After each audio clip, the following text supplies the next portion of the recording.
Now this next set of videos I'll be doing will be dipping into what seems like fantasy, but it is far from it. So far that when you realize how much this is closely tied to not only the truth of what has passed, but how many current world affairs are centered and driven around the truths revealed through this concept, that it will blow your mind. Who am I? Well, let's just call me a sage, a cipher, if you will.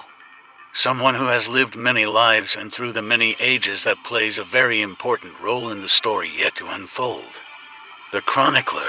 Through the ages I've had many names: Uachu, Lucifer, Esau, Wotan, Horus, Marduk, Jovian, Hemunaptera, Emunpera, Akhenaten, Aaron, Sargon, the Scorpion King. Many names, many faces. Some lost to the sands of time, but not to me. I defy time. Here in this age is where it all begins, as far as my willingly traveling from life to life with my memories and the goal that was set that each lifetime strives to achieve. I alone can tell you the truth of my tale.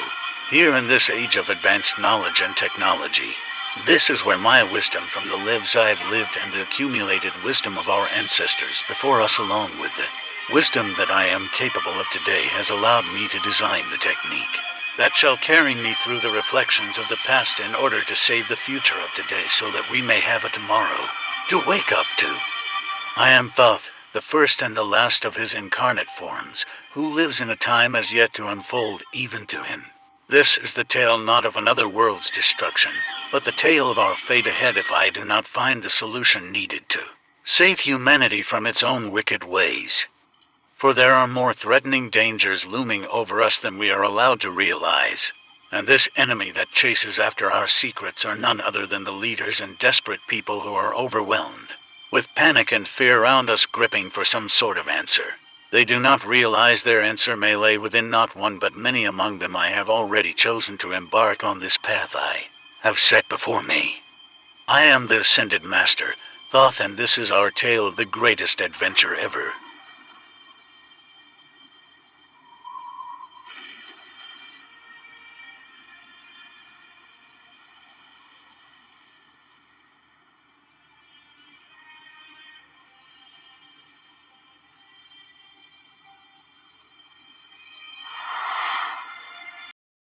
Well, it seems humanity has already cataloged and compiled the information for me, but their information is slightly off. I wonder who was responsible for that.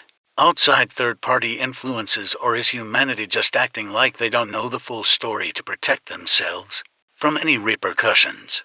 My people have sent me an access port to connect with their technology, and a data crystal to store my luminous being within it.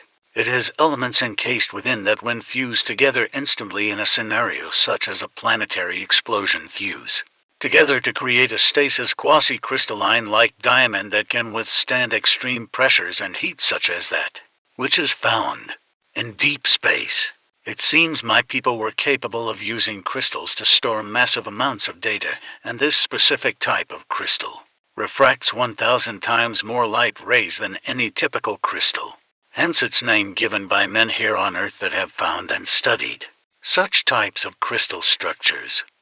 This is why when the Illuminati approached me a while back, they said they would accept me if I could give them the formula for the alchemical philosopher's stone. The actual formula creates one of the elements necessary to making this quasi-crystal that cannot be found on this world. It was only found on the mining colony Enki and Enlil had come from, the one you call Nibiru, my home world. That was within the Triangulum galaxy along its outer band, as it looks very similar to the Milky Way. My genetic roots come from Enlil, as it was hereditarily traced, and some of my genetic chromosomes are a match to the science and research development with this quasi-crystal element. The details of how the communication works is like this. Time is concept made by man. When traveling between worlds, what we see in space actually happened thousands of years ago. But if you were to fold space and eliminate the passage of time between the distance of travel from here to there, then you would not be in the time frame of what we see, but thousands of years into their future. These two were identified by different names depending on each culture's knowledge of them and their mythological interpretation of their kind. One of the earliest names by which they were introduced to us were those who came before, the first civilization and the precursors, based on the fact that they are the first known advanced civilization to predate humanity. Later, Juno revealed that their civilization is known as the Isu. Upon speaking with narrative director Darby McDevitt, he confirmed that the name Isu was inspired by Egyptian language. Of course, in the lore, the Isu are what inspired Egyptian mythology, not the other way around. I conducted a research into Egyptian language and found the word Asu, I-S-W, with W rather than a U, also pronounced Asu or Isu, translates to Ancient Ones. The Anglo-Saxon branch of the Order of the Ancients, along with Saint Brendan of Clonfert, who is also a sage, interpreted the Isu as Nephilim, or the Archons. Other mythological interpretations, such as the Capitoline Triad, Etruscan Triad, Olympus, along with other cultures' mythological nomenclature of gods and supreme beings, both monotheistic and polytheistic, all directly or indirectly are inspired by the Isu themselves. So the event that occurred to WASP 180 to be was the emergency that they suddenly left to go handle when the event with Inky and Enlil occurred. The video of my interaction with them. The one who returned to find half of his homeworld still scorched from the flare, and I worked with them bringing Tesla's coil technology concept that allowed them to evacuate the survivors trapped there, underground. That was actually Enki himself that went through that, and he left Enlil here when he did. There is more than this to me, though. Apart from my genetic ties to one of the designers of the Homo sapien quality of free will, I also have memories of a life, not on this world. Actually, the alien consciousness that dwelled within Amun-Ra, Rayan-Haya, would be able to help clarify this one for me, as I was from her world at the time when she left. His name cannot be pronounced with human syllables, but a close translation would be that of Jovian. I was a member of the, well, let's just call it the research and development team that not only helped design the terraforming project, but I was one of the leading members who presented the idea to our superior council. The memory was as this, that I went before the council, which was comprised of at least 50 members, most likely more. Now this memory is hard to recall and very hazy, but we had podiums very similar to the council in Star Wars to present the idea after conclusive evidence stated that though we could colonize off-world outposts, we had not successfully developed a means in which to transfer from our world to another and create a habitable atmosphere. Too many variables such as air pressure, gravitational force, airborne bacteria that was natural to the planets but deadly to us, radiation exposure due to differences in the shield of our world and others, along with a long list of other problems.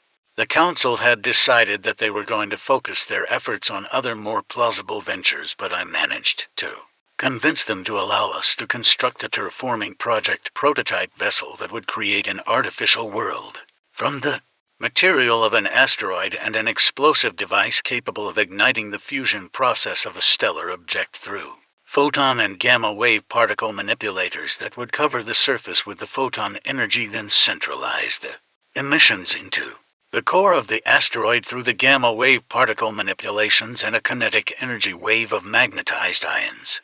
Then once the surface cooled enough to solidify, the large atmospheric synthesizers would be deployed in key points and begin the discharge phase of electrically generated fields that would weave together from one pyramid to the next, creating a network that would set into place an atmospheric shield so that a barrier from stellar radiation and the quality of elements necessary for a life-sustaining atmosphere could be established. Sorry, I was remembering the details as they were coming there. I will let this compiled video say the rest from here. Additionally, due to the rising death toll of the War of Unification, Consus, an apprentice of Hephaestus, created the Shroud of Eden, a nanotech matter regenerator capable of treating the casualties of war, which he later transferred his consciousness into. In the year 2161 Isu era, the Council, an Isu Authority complex, orders the creation of a new workforce under the supervision of Father Yaldabaoth, Mother Saklas, and Voice Samael. The project is known as Project Anthropos and is carried on by Isu scientist Phanes, who proposed it to the Authority and proceeded to create the human genus by artificially evolving a pre-existing species. The result is Homo sapiens and Homo neanderthalensis. the former assigned as a docile workforce while the latter being a military and an expeditionary force. Parallel to Project Anthropos, the adamant-powered Apple of Eden project is created by Isu scientist Idun in order to ensure humanity's subservience by affecting a specific neurotransmitter in human brains that responds to the Apple signal to ensure their obedience. In the year 2164 Isu era, on day 6, in Kobustan, Azerbaijan in our modern world, human workers from a construction site are reassigned to the sanitation of a local nearby lake. By 2195, Juno, a scientist and member of the Isu, is born in the city of Fan into the Illuminate caste. In 2200 of the Isu era, the staff of Hermes Trismegistus is forged. Now moving on to 2223 Isu era, Juno recovers a prototype of the Shroud of Eden, housing the consciousness of its creator, Consus.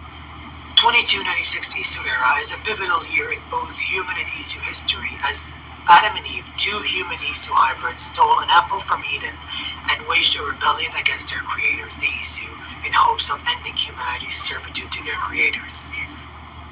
Between the years 2296 to 2306, while the 10-year-long war was ongoing, several events took place, starting with a summit taking place by the Sister Realms through a delegation of the Atlantean embassies regarding the latest discoveries of the Atlantean Solar Dynamics Observatory, discovering the threat of a solar instability. Hades, a member of the first civilization, who rules the region of the Isu world known as Tartarus, or the Underworld, was the only leader to attend, but he embraced the prospect of the annihilation. Minerva, Juno, and Jupiter retreated to the Grand Temple in an attempt to find a solution to prevent or survive the imminent disaster. They tried 6 solutions, none of which were successful.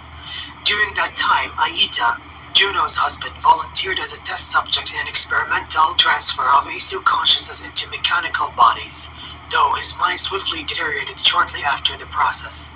Juno secretly added samples of his genetic code into human DNA, allowing him to be reborn and being constantly reincarnated in the following millennia in a cycle known as the Stages. After that, she agreed to end his suffering and euthanize him. Soon afterwards, Juno transferred her consciousness into the Grand Temple's network known as the Grey, so she became a digital existence, and she tampered with the mechanisms in a way that if somebody is to use the solution, Juno would be unleashed into the global network, which in our modern world is known as the Internet, thereby granting her immense power that is equivalent to all pieces of Eden merged together. By the Isu year 2306, the war between humanity and the Isu is interrupted by the coronal mass ejection, which obliterated the majority of humanity and the Isu, leaving less than 10,000 of humanity and far less of the Isu alive. Beyond 2306, equivalent to 75,000 BC, the Isu and humanity started to work together in hopes of trying to rekindle the spark of civilization, trying to spread knowledge, and some of the Isu interbred with humanity in order to give them a chance to acquire their sixth sense and pass on their genetic legacy. After about 100 days from the Great Catastrophe, several Isu members known as messengers recorded different messages and stored them in vaults located underground in the land of Egypt, and those messages were warning for future humanity in hopes of preventing the disaster, teaching humanity about the upcoming disaster in the year 2012, which is very similar to the one that took place in 75,000 BC, and informing them of their various scientific discoveries such as the code, simulated reality, manipulating time, along with other concepts that may someday help humanity and the designated recipients of these messages to help save the world from another catastrophe. Based on different accounts, the Isu went extinct sometime between a century or a few after the Great Catastrophe. Global structure and authority.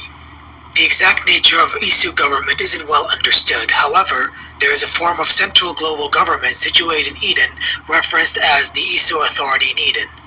Beside the Isu authority in Eden, there is mention of a government body known as the Council, which is formed of 3 positions at least: Father, short for Father of Understanding; Mother, short for Mother of Wisdom; and Voice, short for Sacred Voice. These positions were once filled with Yaldabaoth, Zaklas, and Samael, respectively. It is quite likely that the council and the Isu authority in Eden are both one and the same. While the Isu have a global council, their civilization continued to have realms with their own government. Earth as a whole was inhabited by the Isu, though not much is known about the extent of their expansion and urbanization. Some of the known major Isu populated areas are the city of Eden, which is a major urban area and a seat of global authority and scientific advancement. Phaon is another city which is presumably located somewhere in the Jotunheim region.